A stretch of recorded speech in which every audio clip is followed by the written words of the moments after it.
अनूप शहर कांग्रेस की भारत जोड़ो न्याय यात्रा छोटी काशी अनूप शहर पहुंची। भारत जोड़ो न्याय यात्रा राहुल गांधी की एक झलक पाने के लिए लोग तर्ज से 2 किलोमीटर लगा जाम।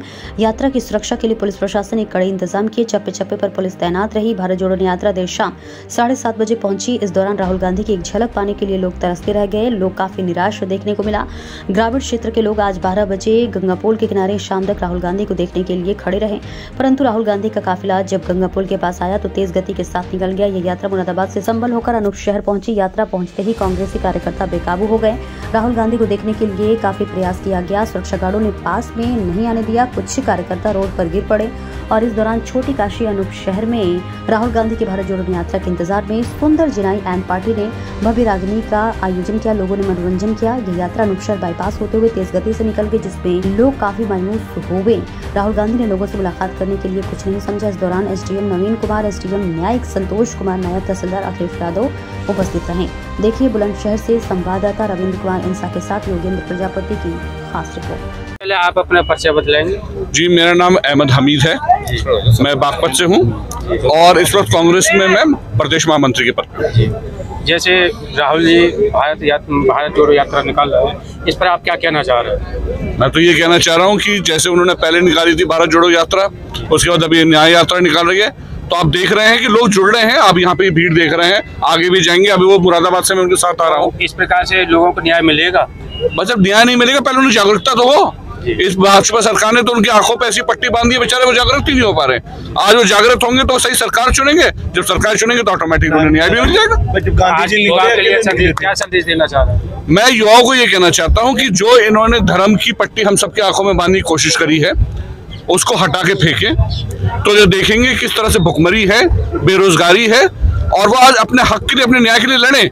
और जैसे राहुल गांधी जी कहते हैं, डरो मत, बढ़ते रहो। तो डरना बंद कर देंगे, सही सरकार चुनती रहेगी, उनका अपना हक मिल जाएगा। बहुत बढ़िया। सर भाजपा को घेरने के लिए इतना बड़ा गठबंधन तैयार कैसे किया है? देखो, गठबंधन जो है ना, ये भावनाओं का गठबंधन है। जो इस देश में जाति और धर्म की इतनी लंबी खाई बीजेपी ने पाट दी है, उसके बीच गहराई को पाटने का गठबंधन है।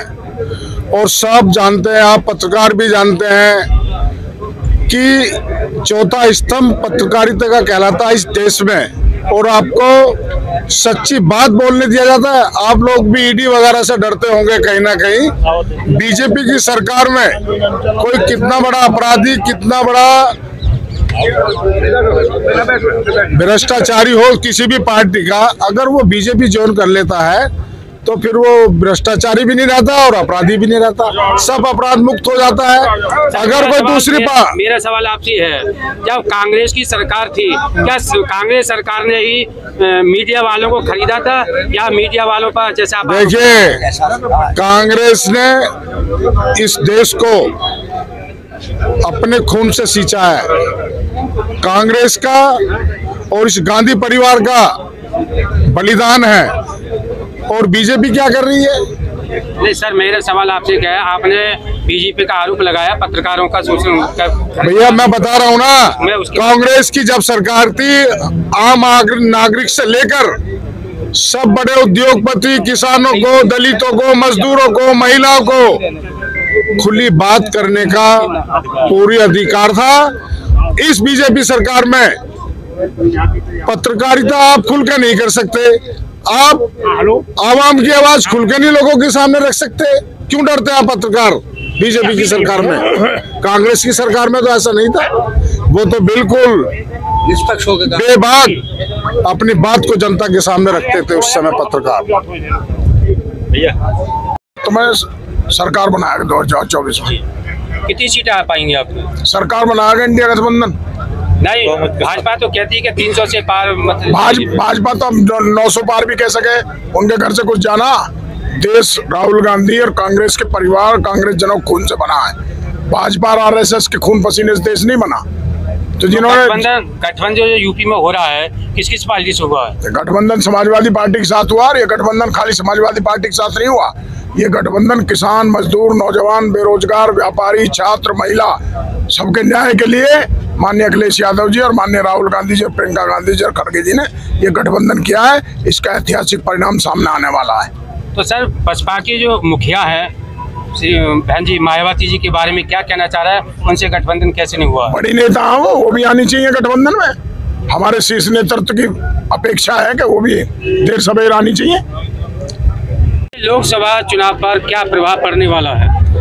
देखिए, जिस तरीका से आज देश में त्राही है, किसान बर्बादी की कगार पर है, नौजवान भटका हुआ है, नौजवान को रोजगार नहीं मिल रहा है, व्यापारी का व्यापार बर्बाद है। आज जिस तरीका की गलत नीतियों के कारण, भाजपा की गलत नीतियों के कारण जिस तरीका से देश बर्बादी के कगार पर खड़ा है, राहुल गांधी जी किसी व्यक्ति विशेष के खिलाफ नहीं है। राहुल जी सब वर्गों को न्याय दिलाने के लिए, इसलिए उन्होंने भारत जोड़ो न्याय यात्रा इसका नाम रखा है, क्योंकि देश में जो नफरत का माहौल बना है, इसलिए तो उन्होंने भारत जोड़ो नाम रखा है। और जिस तरीका से यहाँ पर किसानों के साथ, युवाओं के साथ, व्यापारियों के साथ अन्याय हो रहा है, इसलिए उन्होंने इसका नाम भारत जोड़ो न्याय यात्रा रखा है।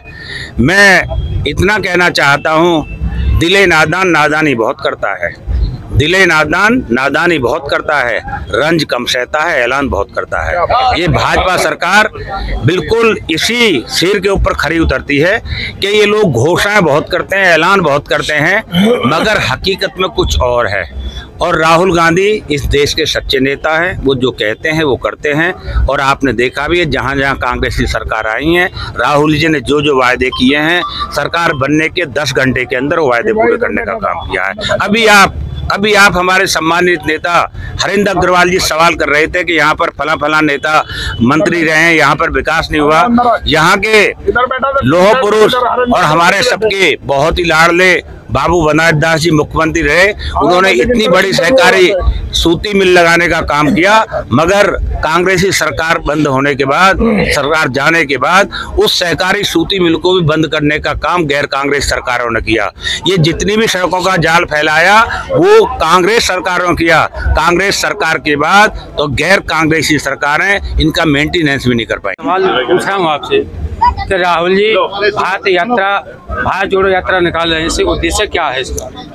पहले भारत जोड़ो यात्रा निकाली थी कन्याकुमारी से कश्मीर तक, इस समय मणिपुर से यात्रा निकाल रहे हैं भारत जोड़ो न्याय यात्रा, क्योंकि जो लोगों के साथ अन्याय हो रहा है, गरीबों के साथ अन्याय हो रहा है, मजदूरों के साथ अन्याय हो रहा है, नौजवानों के साथ अन्याय हो रहा है, उनकी लड़ाई लड़ने वाला आज देश में कोई और नहीं, केवल एक नौजवान है जिसका नाम राहुल गांधी है। तो सर सबसे पहले आप अपना परिचय बतलाएंगे? मैं हरेंद्र अग्रवाल, पूर्व विधायक। शुभ नाम क्या?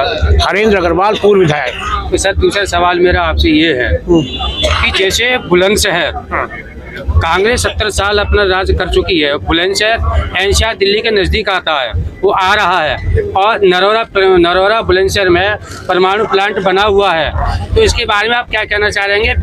बुलंदशहर को कांग्रेस के राज्य में पिछड़ा कैसे रह गया बुलंदशहर? आप गलत कहते हैं, बुलंदशहर पिछड़ा रह गया। कांग्रेस के राज में उत्तर बुलंदशहर में इतना ज़्यादा सरकारी ट्यूबवेल लगे कि जिसकी वजह से बुलंदशहर पूरे देश को गेहूं खिलाने में सक्षम है। देश की सीमाओं पर सबसे अधिक सैनिक बुलंदशहर जिले से है। नरोरा पावर स्टेशन लगा, सहकारी नगर में कताई मिल लगी, कई 3-4 शुगर मिल लगी, उद्योग लगा। सर सहकारी नगर आज भी बंद पड़ा हुआ है। देखिए, सहकारी नगर बंद पड़ा है, आप जानते हैं क्यों बंद पड़ा है। कांग्रेस की सरकार में सहकारी नगर पे मिल लगा था, लेकिन जब तक 32 साल से कांग्रेस नहीं है, जो और सरकारें यहाँ के लोगों ने चुनी उन्होंने बंद किया। इस कांग्रेस की देन है, खुर्जा इंडस्ट्रियल एरिया कांग्रेस की देन है। तो सर आप अनुचर के छोटी काशी अनुचर में बैठे हुए हैं, ये क्षेत्र बहुत पिछड़ा हुआ है, इस पर क्या कहेंगे? यहाँ पर गंगा किनारे पर आप बैठे हुए हैं, गंगा किनारे का सौंदर्यकरण नहीं हुआ है, यहाँ पर कोई विकास का कोई मुद्दा नहीं हुआ कांग्रेस सरकार में। कांग्रेस सरकार की बात आप गलत कह रहे हैं। इस समय 32 साल से कांग्रेस की सरकार उत्तर प्रदेश में है ही नहीं।